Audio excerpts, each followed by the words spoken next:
Kalau datang ke sekolah itu bukan untuk main games atau datang ke sekolah bukan untuk ya bercanda-canda, melainkan dia belajar.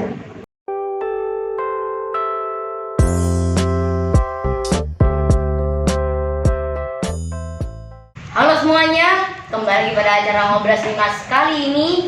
Dan kita sudah sampai di episode 11. Pada episode kali ini yang mengundang, ya ini mungkin untuk para teman-teman cowok sudah mengenal sosok ini ya. Oke, ya perkenalkan Bu Ika sebagai perwakilan dari BK SMP 5 Jakarta atau bimbingan konseling. Oke, Bu Ika say hi untuk penonton. Halo semuanya. Ya, oke. Ya, Bu Ika di sini. Ya, kalian udah nggak asing lagi lah sama sosok ini gitu loh, yang setiap hari hampir sering banget bersilaturahmi ke kelas kalian masing-masing dan melontarkan kata-kata seperti ini. Kalian main games ya, atau literasinya kerjain tolong gitu, dan bla bla segala macam. Jadi kalian udah nggak asing lah sama guru satu ini. Oke, Bu Ika di sini aku ingin menanyakan beberapa pertanyaan untuk menjawab dan supaya diketahui juga sama anak-anak Limas yang penasaran tentang BK. Pertama, kira-kira nih seberapa efektif sih kerja BK di lingkungan SMP 5 Jakarta tuh? Sebenarnya kalau dibilang efektif, udah efektif ya. Iya. Karena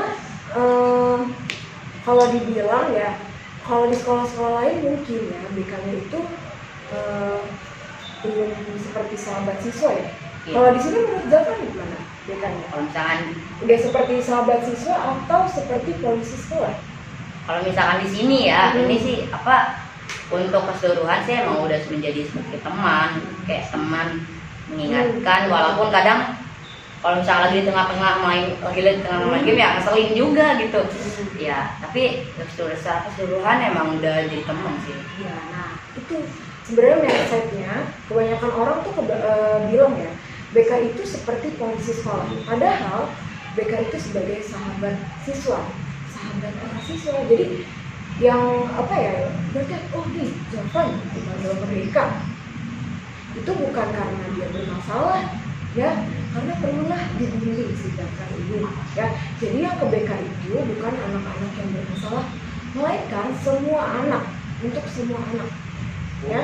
Di ruang BK tuh berarti Zafran nih nggak pernah masuk sekolah, itu kan alasan dulu ya, itu perlu kita bimbing. Tapi coba ada anak-anak yang kayak pintar, pasti dia mengalami kejenuhan belajar kan. Nah itu perlu juga dibimbing oleh guru BK-nya ya. Jadi BK itu bukan seperti polisi sekolah, melainkan sebagai sahabat siswa gitu. Jadi kalau dibilang efektif, kalau sejauh ini kalau saya nilai sih udah Ya, sudah lumayan efektif itu berjalan gitu. Dalam program-program BK juga udah kita jalankan ya, ada program-programnya. Untuk opsi BK juga sudah efektif kayak sepertinya ya, sepertinya udah efektif. Udah efektif belum menurut kamu? Kalau misalkan program BK sih efektif, sudah sedikit efektif gitu kan. Ya maksudnya dengan materi-materi mereka juga. Terus abis itu keaktifan di Instagram. Cuman yang ingin penasaran dari saya itu kayak ada kadang-kadang nih ya yang membuat anak-anak tuh menganggap BK tuh menjadi polisi gitu, karena rata-rata emang BK tuh masih menerapkan kalau misalnya dia manggil siswa nih ke ruangan mereka, ruang BK itu mereka ya membimbingnya itu dengan menerapkan, ya ini salah satunya ya, menerapkan dengan sistem ospek gitu. Jadi kayak ya nginget-inget dengan nada yang tinggi atau kata-kata yang sedikit kasar, bukan kasar, maksudnya kayak sedikit menjudge gitu loh, atau sedikit membuat mental si anak itu kadang jadi bukannya sadar malah terganggu dan alhasil dia jadi kayak tambah benci dengan BK. Jadi iya kadang BK di sekolah-sekolah lain itu kadang saya masih lihat masih kayak negornya benar-benar marah-marah, kayak menghakimi sampai anak-anak udah ya malah takut sama BK gitu. Oke. Sebenarnya tupoksi BK itu sebagai sahabat siswa, bukan untuk marah-marahin siswa ngarahin sini mungkin untuk ini kali ya. Masa pernah marah-marah? Iya, enggak, maksudnya kan Marah-marah juga karena untuk kasih sayang ya, sebagai kasih sayang seorang guru ke siswa gitu ya. Terus perhatian ke siswa tersebut gitu kan ya. tapi rata-rata di sekolah lain emang masih kayak begitu Bu. Dan kira-kira emang gimana ya cara supaya apa anak-anak tuh nggak takut lagi lah saya sama BK ini gitu. Karena kan BK sendiri ya kebanyakan juga masih menerapkan sistem itu ya, marah-marahin siswa segala macam, terus menghakimi mereka. Padahal kan apa definisi BK sendiri kan juga bukan seperti itu. Adakah guru-guru BK di sini seperti itu? Sejauh ini sih enggak. Nggak ada.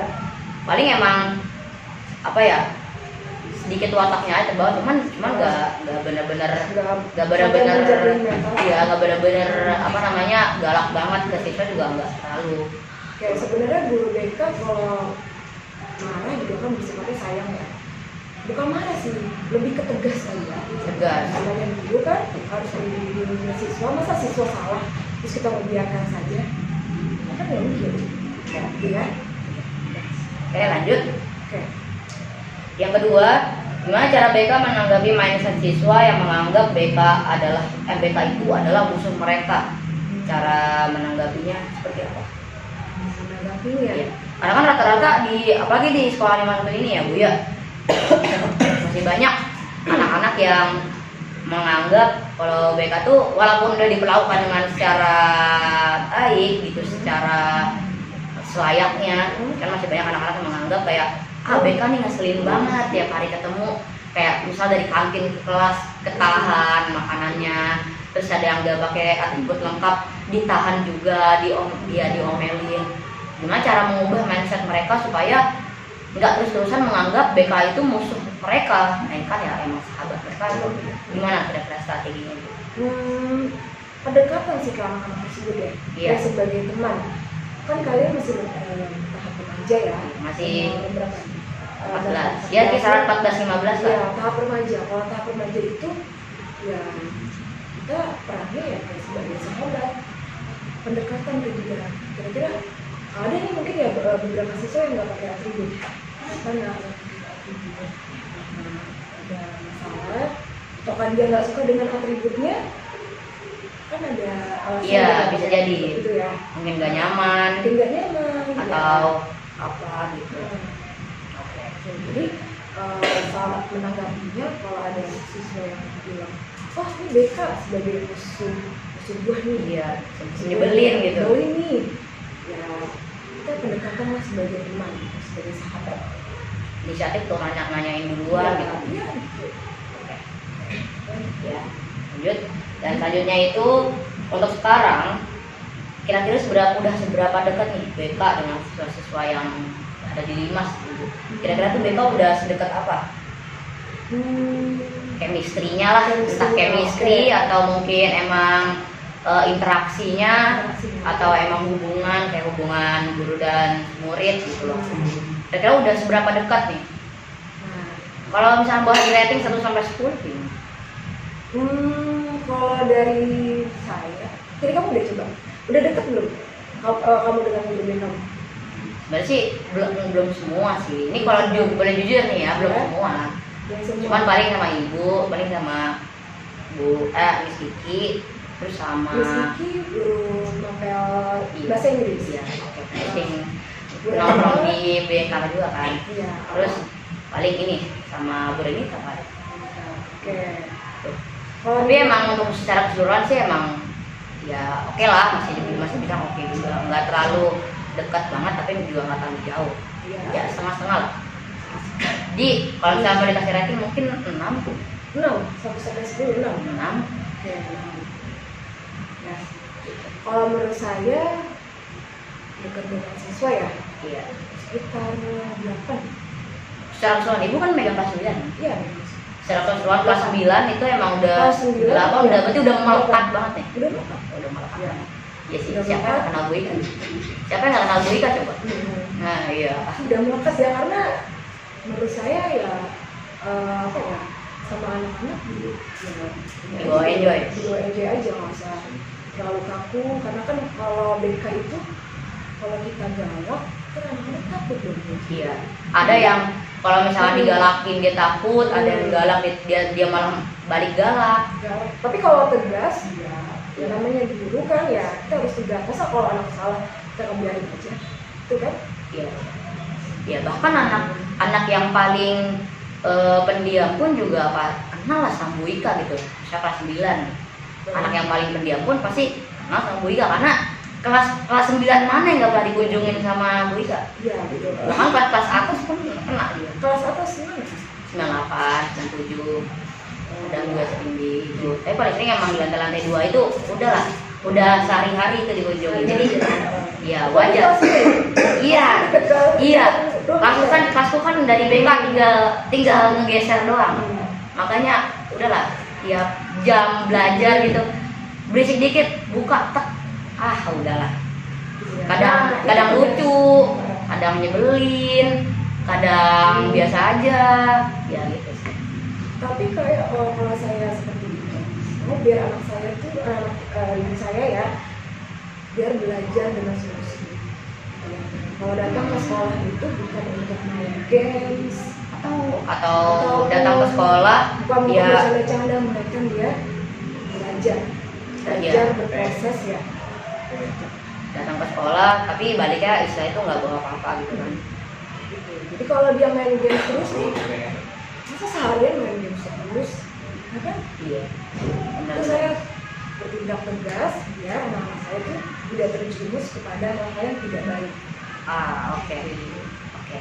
Jadi buat kalian para penonton yang kadang suka masih sebel sama perilaku Bu Ika ini, jadi selalu ingat teman-teman, selalu ingat my friend, kalau misalkan ya tindakan Bu Ika itu atas landasan emang benar-benar ya pengen anak-anak seperti kalian, kita semua ya emang benar-benar untuk belajar dengan sungguh-sungguh gitu loh. Jangan datang ke sekolah cuman bawa tas terus pulang juga istilah itu nggak bawa apa-apa kan. Ya, jadi ya itulah alasan Bu Ika itu seperti itu. Oke teman-teman sekalian. Selanjutnya yang terakhir, apa rencana BK kedepannya untuk mendampingi dan membimbing siswa Dimas kedepannya? Kira-kira apa rencana BK? Plan BK? Plan BK ya? Iya. Kalau boleh spill sedikit biar anak-anak, siapa tahu anak-anak ada yang makin tertarik dan anak-anak ada yang excited dan anak-anak juga tahu juga kalau misalnya ini BK kedepannya bakal begini gitu. Mungkin nanti akan ada PR ya? Ini tuh PR? Iya PR. Kemarin kita juga udah sempat bikin video perilisannya. Ya, jadi buat kalian yang yang gak tahu apa itu PR, nanti silahkan nonton videonya, bakal di share di grup kelas masing-masing. Kenapa aja? Sebelum dikit kali, Zafra. Ya boleh. Kalau PR itu kan pusat informasi konseling remaja. Ya, jadi itu ya nanti ada beberapa orang ya mau masuk di PR ya, ntar di situ dilatih mungkin ya cara gimana sih menangani siswa gitu ya, buat konseling gitu lah. Mungkin nanti akan dilatih seperti itu. Terus Cara problem solving tiap-tiap individu ya, kan. individu kayak gimana? Karena nanti kan juga dia anak-anak PKR itu juga bakal memberikan materi seputar kekonselingan, terus bimbingan peremajaan lah, reproduksi, terus habis itu kayak cara hidup istilahnya, kayak cara mengatur waktu, duit segala macam gitu kan. Terus cara efektif dalam belajar. Jadi intinya tuh PR itu emang andalan BK untuk saat ini. Sebelumnya waktu itu pernah saya ngobrol sama Bu Ika, katanya sudah ada dulu ya. Udah sempat ada, PR udah sempat ada. Cuman karena 1-2 faktor kalau nggak salah tuh kan COVID sama, yang kedua juga pelatihnya belum dapet, jadi ya dibekukan terlebih dahulu. Dan sekarang memang sudah dimunculkan lagi dan ya semoga bisa jalan gitu seperti kan di bawah bimbingan OSIS terlebih dahulu tentunya gitu. Oke. Jadi ya itu kira-kira rencana BK ke depannya paling, terus sisanya seperti biasa menangani siswa-siswa yang butuh dampingan, butuh bimbingan, terus siswa yang emang butuh perhatian secara mental, secara perilaku dan lain sebagainya. Oke. Jadi anak-anakku semuanya, jadi kalau misalkan punya unek-unek yang mungkin mau cerita gitu kan, siapa sih kemana lagi gue harus cerita gitu kan, boleh ke BK ya, boleh ke BK. BK siap untuk mendengarkan keluh kesah kalian. Iya. Oke? Datang aja ke BK. Datang ke BK. Siapapun yang ada di sana pasti bisa menjadi pendengar yang baik dan privasi juga terjaga, teman-teman. Iya. Jadi jangan gak usah takut, gak usah ragu, langsung aja ke BK SMP 51 Jakarta. Oke. Jadi ya, terima kasih Bu Ika telah menemani sesi podcast Ngobrol Simas kali ini. Sebuah pengalaman yang luar biasa juga, kita juga bisa sharing kepada teman-teman BK secara lebih dalam dan rencana-rencana mereka juga nantinya. Ya, jadi terima kasih sekali lagi, terima kasih Bu Ika. Kita juga BK bakal berkolaborasi dengan podcast Ngobrol Simas di episode berikutnya. Oke, terima kasih. Buat teman-teman, jangan lupa saksikan Ngobrol Simas di episode selanjutnya. Oke, terima kasih. Stay tune terus ya. Dadah.